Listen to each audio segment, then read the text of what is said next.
नमस्कार, तेजल्स हाऊसमध्ये तुम्हा सगळ्यांचं मनापासून स्वागत. थंबनेल बघून तुमच्या लक्षात आलंच असणार आहे की आज ही मुगाचं करणार तरी काय. तुम्हाला कळेल मी मुगाचं काय करते ते. सगळ्यात आधी मी इथे 1 वाटी मूग घेतला. तो स्वच्छ पाण्याने धुवून तो आपल्याला त्यात मूग बुडतील एवढं पाणी घालून तो आपल्याला रात्रभर भिजत घालायचं आहे. तुम्ही बघू शकतात आपला मूग छान फुलला आहे. आणि आता या मुगाचं सगळं पाणी आपल्याला निथळून घ्यायचं आणि हा मूग आपल्याला मिक्सरमध्ये वाटून घ्यायचा आहे.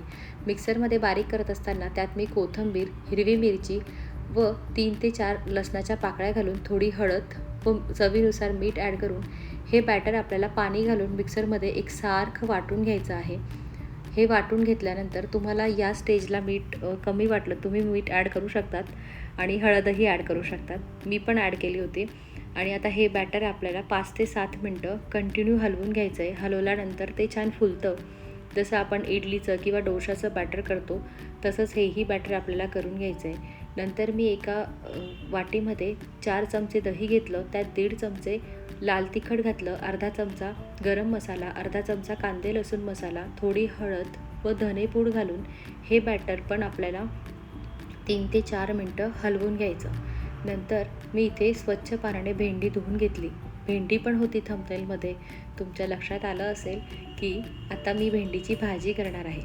आता भेंडी स्वच्छ पुसून ती फॅनखाली मी वाळवून घेतली. भेंडीचं जेवढं मॉइश्चर कमी असेल तेवढी ती भेंडी लवकर तळली जाते. तुम्हाला माहिती असेल भेंडी तळत असताना ती अशी चिवट होते, तिला असे तार सुटतात आणि ती लवकर तळली जावी म्हणून आपण भेंडी जेवढी कोरडी वापरता येईल तेवढी वापरायची.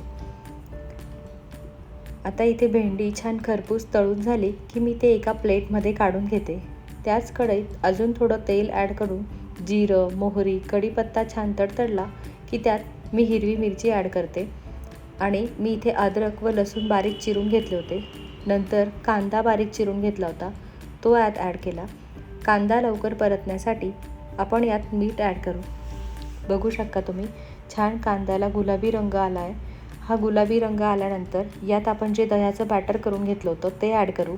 म्हणजेच ही आपली भेंडीची प्युरी होणार आहे. आता या प्युरीला एक उकळी येईपर्यंत आपण वाट बघू. यावर मी एक ताट झाकून घेते. मस्त छान झाली आहे. आता याला एक उकळी आली की यात आपण तळलेली भेंडी ॲड करू. भेंडीमध्ये हे मसाले एकजीव होईपर्यंत आपल्याला ती भेंडी परतवून घ्यायची आहे. बघू शकता तुम्ही मस्त किती छान रंग आला आहे. अशी ग्रेव्हीची भेंडी तुम्ही याआधी कधी खाल्ली आहे का? आणि खाल्ली असेल तर मला कमेंट करून नक्की सांगा. यावर मी कोथिंबीर घातली.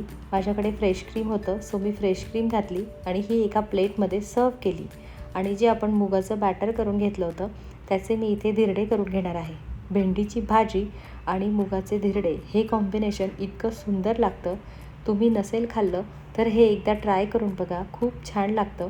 आता मी ते पळीने स्प्रेड करत होती पण ते पळीने थोडंसं जाडसर होत होतं म्हणून माझ्याकडे पसरट चमचा होता. त्या पसरट चमच्याच्या मदतीने मी असे बारीक सगळीकडे पसरवून घेतलं इथे बॅटर. आणि मग आपले धिरडे पण खूप सुंदर बारीक होतात. खरपूस होईपर्यंत आपल्याला छान भाजून घ्यायचे. बऱ्याच लेडीज हे बारीक होण्यासाठी डिशचा कोणी वाटीचा वापर करतात. तुम्हाला ज्याच्याने जमेल त्याच्याने करा. पण मस्त असे बारीक आपल्याला खरपूस असे धिरडे भाजून घ्यायचे आहेत. आणि अशाच प्रकारे मी सगळे धिरडे करून ते एका प्लेटमध्ये सर्व करून घेतले.